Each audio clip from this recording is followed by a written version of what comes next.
Hey, I am Zima Blue, the storyteller. Today, I will delve into the details of how Zhong ShanShan, the reclusive titan of commerce, constructed his business empire. Let's unearth the secrets behind his journey to the top. Get ready to be inspired by a tale of ambition and strategic genius. Since the successful IPO in 2020, Zhong ShanShan has vaulted to the pinnacle of China's wealthiest individuals. By 2024, with a net worth of $69 billion, Zhong ShanShan has consistently held the title of China's wealthiest. Typically, when there's a shift at the top of China's wealth rankings, a flurry of narratives about the new frontrunner's rise to fortune emerges. Yet, in the case of Zhong ShanShan, unlike internet moguls like Jack Ma, there are scarcely any in-depth reports. This enigmatic figure who keeps a low profile is almost too elusive, as many individuals are not even familiar with how to pronounce his name. However, products from his enterprises, ranging from Yangshengtang to Nongfu Spring and on to Wantai Biological Pharmacy Enterprise, have resonated well with consumers, positioning each segment of his business to capitalize on the era's opportunities. Each era carries its predestined paths, and the destiny of a person is inextricably linked with their times. The first major pivot in Zhong ShanShan's life came when he was in the 5th grade. With the onset of the Great Cultural Revolution in China, he was compelled to halt his schooling prematurely, bringing his childhood to an abrupt end. Swapping his school bag for a toolbox, his slight frame was now laden with the responsibility of providing for his family. At the tender age of 12 or 13, he apprenticed himself to skilled craftsmen in the village, eager to learn the trade. He roamed the villages around Shaoxing, lending his growing skills to anyone in need of bricklaying or tile work. His quest for mastery didn't stop there.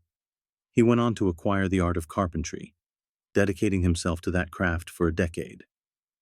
In 1977, China reinstated the higher education entrance examination system, which had been on hiatus for an extended period. For many, this was akin to a lifeline thrown amidst the rushing currents of life. Zhong ShanShan was among those who grasped at this opportunity, deciding to sit for the exams alongside his sister. However, not being extraordinarily gifted academically, he couldn't catch up with the decade of schooling he had missed in a short time. For 2 years running, Zhong ShanShan attempted the exams, and both times fell short of the required scores by over 20 points, failing to secure a place.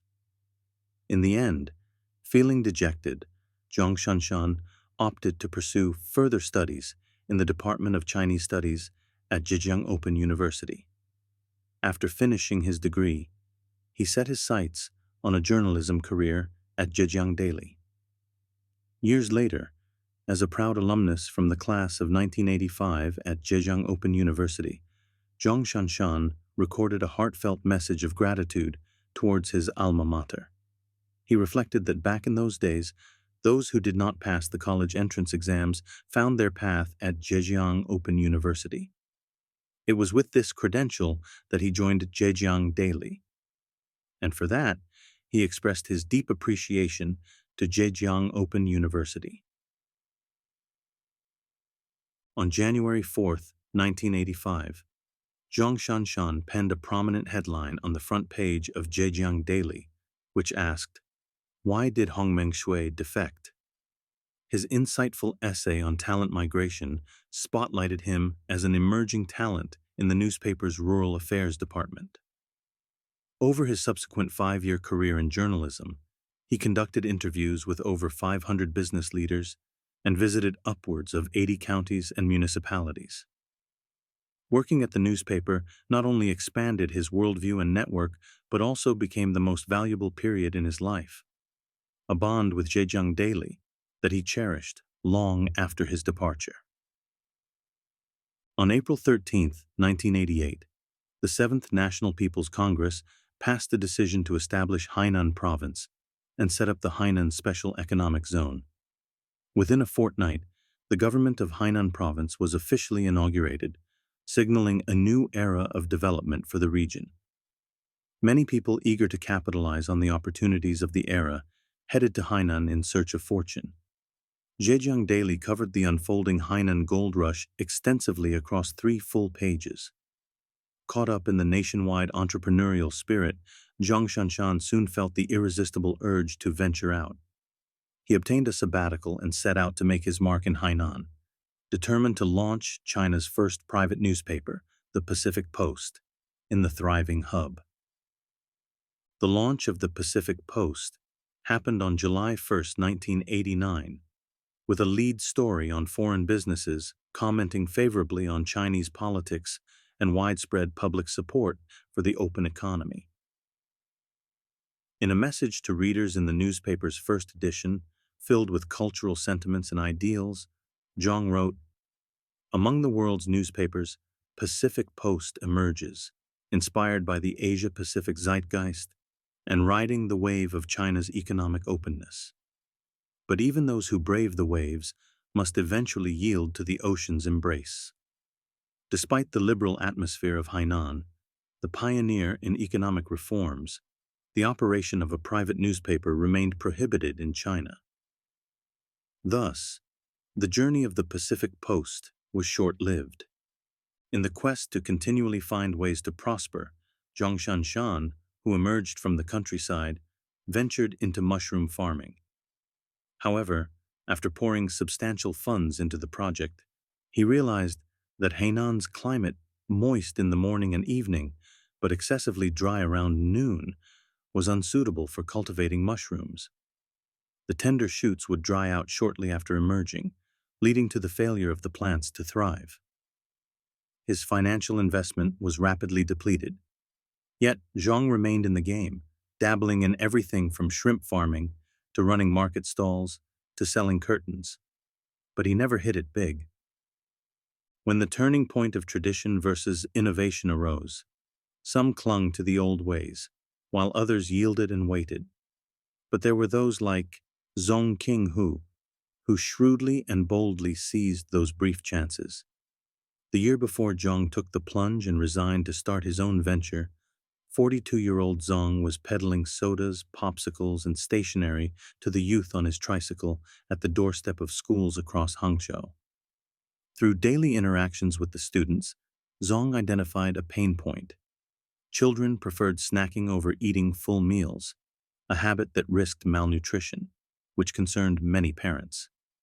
Seizing the opportunity, he decided to create a nutritional drink designed to boost children's appetites and even coined a catchy tagline, "After Wahaha, food tastes great."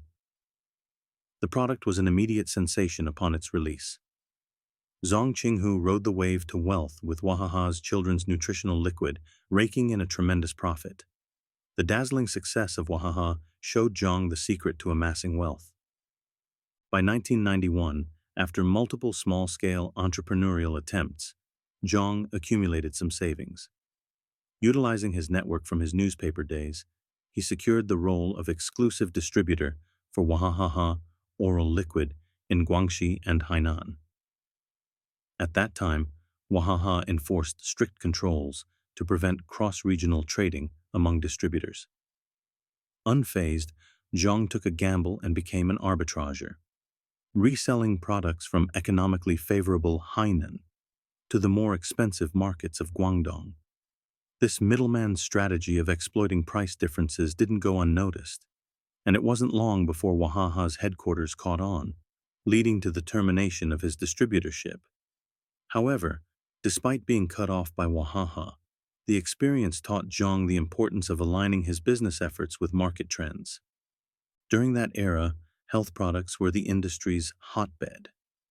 While Wahaha's children's nutrition liquid prospered, other new competitors flourished as well.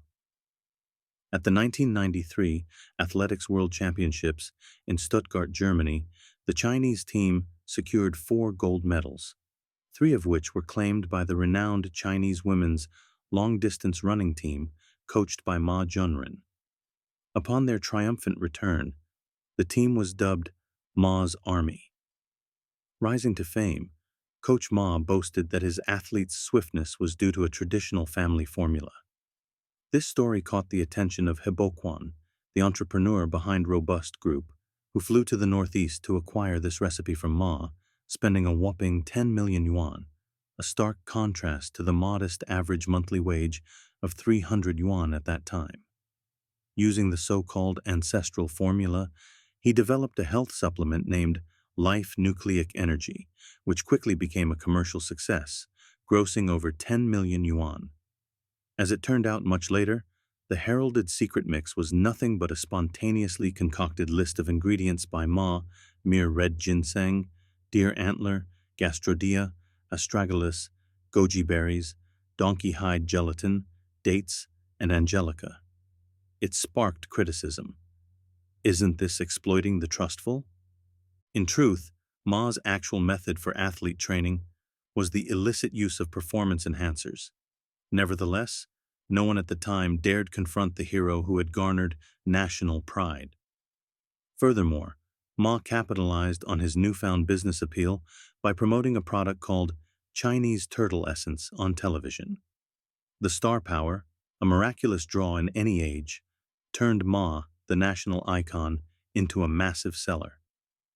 His endorsement made the product's annual sales rocket to 500 million yuan. Success bred imitation, and soon the market saw a surge in turtle essence brands. Zhong ShanShan also tapped into the turtle trend. In a twist of fate, he was assisted by Hongmeng Shui, the subject of his inaugural piece for Zhejiang Daily. Zhong established Yangshengtang in 1993 with the aid of 3 traditional Chinese medicine university experts, and they created a product known as tortoise and soft-shelled turtle pills.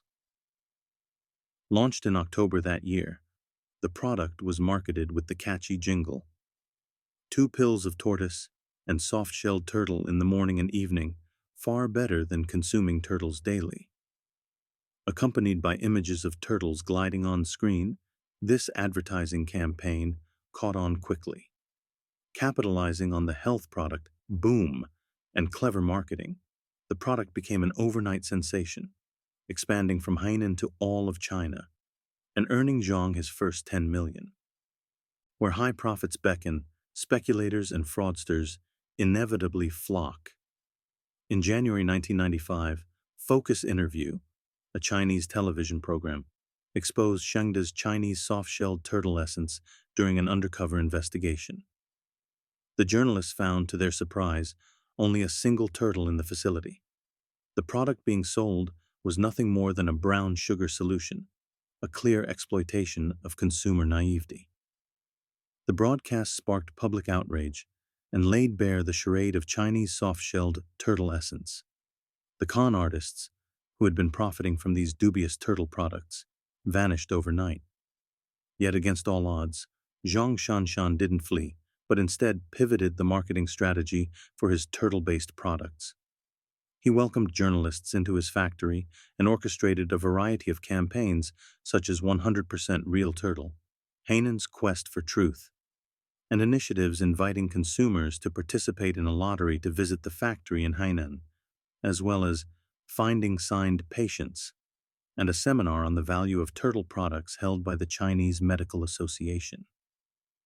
Amidst the mass exodus of his competitors, Yangshengtang firmly captured the top spot in the market for Chinese turtle health remedies. Zhong ShanShan's acumen in marketing cannot go unrecognized. Throughout his career, the pivotal moments of his business were consistently tied to his use of highly influential, yet contentious and bold marketing tactics. In the chaotic health products market of the late 90s, where regulation was weak and trust crises were frequent, the pattern of soaring success followed by rapid collapse was commonplace. Yet, the astute always seemed to predict and extract themselves before the imminent fall. In the late 90s, the health supplement market was riddled with chaos due to inadequate regulatory oversight, leading to frequent crises of trust. Economic bubbles and collapses seemed to always occur in succession, but savvy entrepreneurs typically managed to exit the market before crisis ensued. Wahaha pivoted in 1995, introducing their line of purified water. They followed up in 1996 with the launch of their vitamin AD fortified milk. By the third year, this product had reached a production volume of 1.07 billion bottles, with the production value hitting 685 million yuan and sales reaching 2 billion yuan. Zhong ShanShan was likewise considering a pivot, but struggled to find his entry point. That year, he went back to his roots, looking to buy a distillery near Qiandao Lake, with 169 years of history, making health tonics. The asking price was 2 million, but Zhong did not believe the distillery, with its history but lacking cultural value, was worth that amount. While deliberating, he saw an opportunity for transformation. Considering the excellent water quality of Qiandao Lake wasn't being used for health tonics, he decided to take a leaf out of Wahaha's book, his chief competitor, and venture into the bottled water market. This decision marked the beginnings of Zhejiang Qiandao Lake Yangshengtang Drinking Water Company. Limited Zhong named his product Nongfu Spring, which laid the foundation for what would become the Nongfu Spring Company. It wasn't long before the healthcare product sector in China went through a ground-shaking shakeup. A well-known brand by the name Sanju Oral Liquid had dominated the scene for quite a while.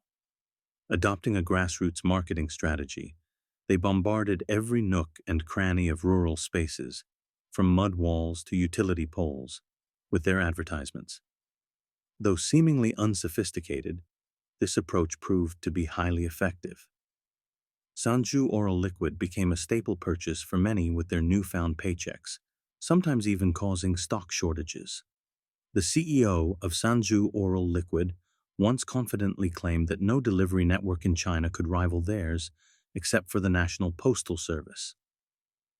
The brand's success story, however, took a tragic turn in 1996 when a retired senior from Changde in Hainan passed away after months of using Sanju Oral Liquid.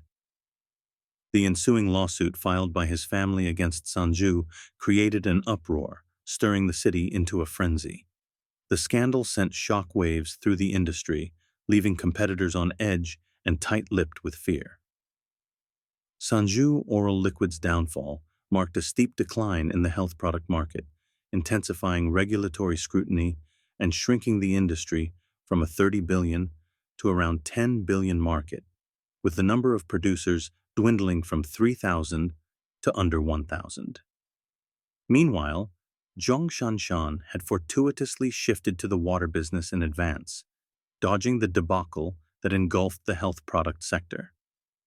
By 1997, Nongfu Spring threw its hat into the ring of China's bottled water market, which was already fiercely contested by giants like Nestlé, Robust Group, and Wahaha. Zhong ShanShan was then faced with the daunting challenge of carving out a space for Nongfu Spring within this established triopoly. If you enjoyed unraveling the story of Zhong ShanShan with me, don't forget to hit that like button and subscribe to the channel for more captivating tales of remarkable figures and events from China's recent history. Your support helps us keep the stories coming. Thank you for watching, and I'll see you in the next episode.